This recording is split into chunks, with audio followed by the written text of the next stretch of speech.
Bueno, ¿por qué no? Solía vivir en una de las zonas más espeluznantes que puedas imaginar. Tenía unos 10 años y vivía en las afueras de una gran ciudad rusa. Mi papá trabajaba en la prisión local, la cual estaba literalmente a la vuelta de la esquina de nuestra casa. Si salía, podía caminar junto a los muros de la gran cárcel y ver a los soldados armados patrullando con perros guardianes. Un ambiente perfecto para crecer siendo niño, ¿verdad? También solía ver muchos tipos sospechosos rondando por esos muros. Eran altos, pero no lo suficiente como para tapar las ventanas de las celdas. Había un gran cartel que decía: "Está estrictamente prohibido comunicarse con los prisioneros". Por supuesto, a los que andaban por ahí no les importaba eso siempre y cuando no hubieran patrullas a la vista. A menudo se veían mujeres gritando por sus esposos encarcelados, oligarcas con sus enormes camionetas hablando con sus lacayos, o algún borracho que iba a visitar a un amigo. Incluso yo, con solo 10 años, entendía que el personal de la prisión no iba a permitir esas cosas por mucho tiempo. Un día, iba a casa de un amigo que vivía del otro lado de la prisión, así que tomé el camino bordeando el muro. Mientras caminaba, vi a un tipo al lado de un Mercedes carísimo, gritando a alguien del otro lado del muro. Nada fuera de lo común, era el pan de cada día. Seguí mi camino sin prestarle mucha atención. De repente, se abrió la puerta de una torre de vigilancia justo frente de mí y salió un escuadrón de soldados armados. Iban con los AKs listos y pasamontañas en la cabeza, corriendo directamente hacia el Mercedes. El tipo se quedó paralizado, con los ojos bien abiertos, mientras ellos le gritaban que se tirara al suelo con las manos en la cabeza, apuntándole con los rifles, pero claro, él prefirió intentar huir, convencido de que no merecería ese trato. Se metió al auto maldiciendo como todo un ruso de verdad. A los Spetsnaz no les gustaba ese tipo de bromas. Nadie disparó, pero uno de ellos corrió hacia el Mercedes y le reventó las llantas con una bayoneta. El conductor se hizo en los pantalones y quedó rodeado por un escuadrón de hombres furiosos con rifles automáticos. Todo se quedó en completo silencio. Lo único que se escuchaba era el clic de la puerta al abrirse mientras salía con las manos en alto. Los soldados lo agarraron sin ningún tipo de delicadeza y lo arrestaron hacia la torre, rasgándole el traje en el proceso. Yo me quedé ahí parado en shock, con miedo de que me metieran en el asunto también, pero nadie me prestó atención. El grupo desapareció en la torre con el tipo, y al ver que nadie me decía nada, seguí mi camino para ir a casa de mi amigo y romperle la cara en Mortal Kombat ese día. A la mañana siguiente, el Mercedes ya no estaba, y nunca escuché nada sobre ese tipo otra vez.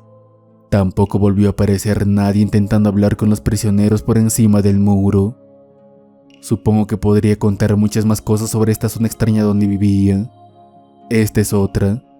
Del otro lado de la prisión había una especie de jungla de garajes, un enorme complejo lleno de garajes construidos en filas. Según sabía, cualquiera podía conseguir uno y hacer lo que quisiera ahí dentro. No sería raro suponer que algunos los usaban para fabricar alcohol ilegal o guardar cosas bastante extrañas. Yo nunca me adentré demasiado en ese lugar porque nunca sabías qué podía pasar, pero mis amigos y yo solíamos usarlo para jugar y hacer estupideces. Mi infancia estaba llena de desafíos absurdos y comportamientos temerarios, así que para mí era solo otro episodio de lo mismo. Una vez nos subimos a uno de los garajes y empezamos a correr por encima de ellos, saltando los espacios entre techo y techo. Algunos de esos huecos llegaban a ser de casi 3 metros. Era divertido si ibas con amigos, aunque sufrimos algunas bajas. Un invierno se nos ocurrió que sería buena idea hacer parkour por los garajes. Estábamos a menos 30 grados centígrados y con ropa de invierno completa.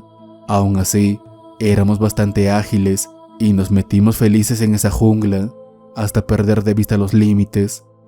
Estábamos agotados y planeábamos regresar, pero uno de mis amigos, el más tonto, decidió que ese era el momento perfecto para probar su hombría. Dijo que todo aquel que tuviera bolas debía saltar un hueco particularmente ancho de casi 4 metros. Incluso en verano habría sido una locura, pero en ese momento era simplemente suicida. Como siempre pasa, había un chico que necesitaba probar su valía frente al grupo. En este caso, era un buen amigo mío, aunque tristemente muy ingenuo para este mundo. Intenté convencerlo de que sus bolas no se iban a caer si se negaba, pero él insistía en que se encogerían si se acobardaba. Lo llamé idiota y le decía buena suerte a romperse todos los huesos. Los garajes eran altos, una caída aseguraba fracturas. Mientras corría para tomar impulso, de repente una voz ronca y potente nos gritó desde abajo: «¡Bájense de ahí, maldita sea!». Claramente, los tipos que vivían o trabajaban dentro no estaban felices con nosotros caminando sobre sus techos. Mi amigo, sobresaltado por ese grito, ya venía cansado y con la ropa de invierno le era difícil moverse bien. Tropezó antes del salto, dudó un momento, pero ya había llegado al punto sin retorno. A pesar de ser atlético, no logró hacer el salto. Se estrelló contra la pared del garaje del otro lado y cayó de cabeza. Corrí inmediatamente hasta el borde y miré hacia abajo. Estaba inconsciente y no respondía cuando le hablaba. Presa del pánico, bajé por el garaje sin pensar en las consecuencias y lo revisé. Su cabeza parecía estar bien, pero claramente se había golpeado lo suficiente para desmayarse. Aliviarme no duró mucho. Todos mis amigos habían huido como cucarachas. Así de valientes eran. Y yo estaba en medio de esa maldita jungla en completo silencio, rodeado solo por otros garajes. Decidí ir a buscar ayuda, porque no podía hacer nada solo.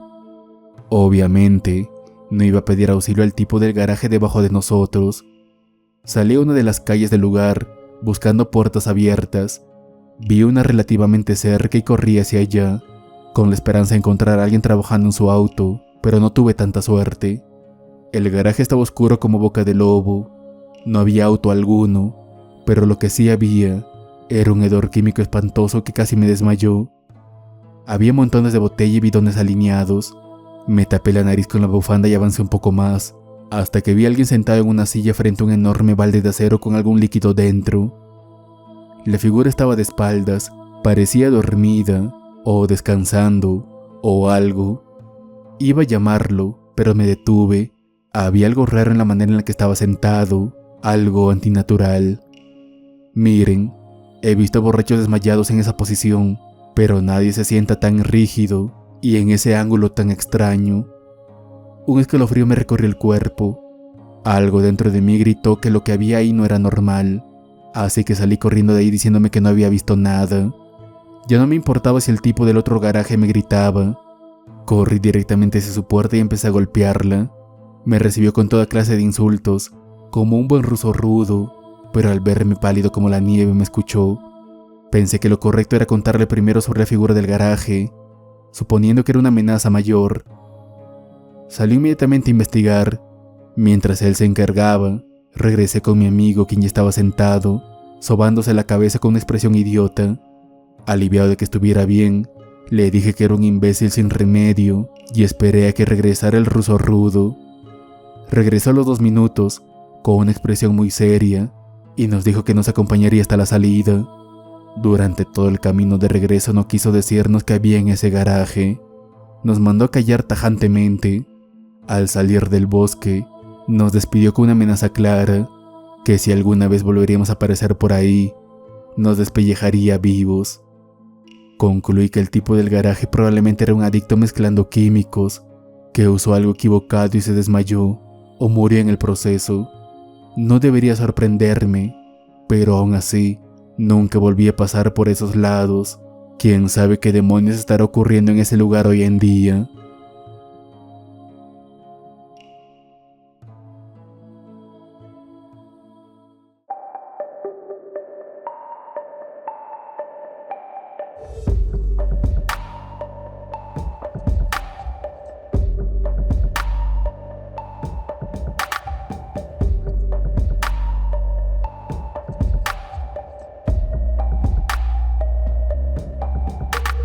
Si te gustan estas historias, no olvides darle like, suscribirte y compartir.